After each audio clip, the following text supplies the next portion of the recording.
每一天，牧师甲你做伙祈祷。今仔日是8月27。弥迦书7章7节安尼讲：若是我要望耶和华，我要听候救我的上帝。我的上帝要听我。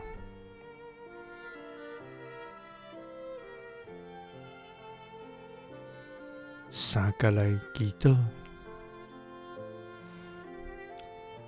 愿要望，也要听候来拯救阮的天父。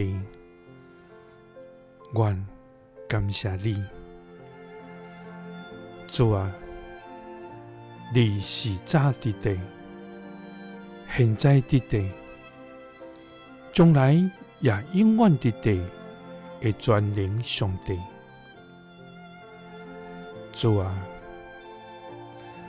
你的信息遍满伫全地，你的公义施行伫世间，你的慈爱永无改变。主啊，天地万物拢因为你的名来建立，阮要高举你的名，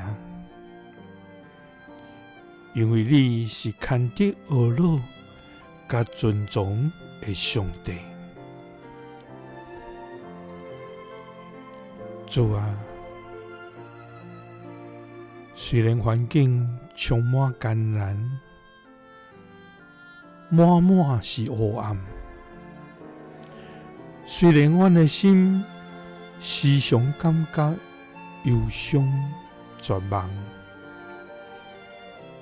总是阮犹原要专心听候你，因为阮的上帝啊，你的确无放杀阮，也要听阮恳求的声。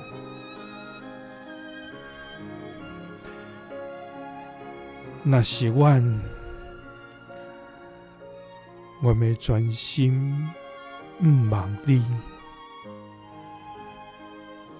也要听候救阮的上帝，因为你要听阮。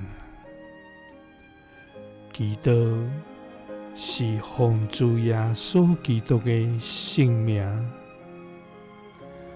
阿们。耶稣听你，赐你平安。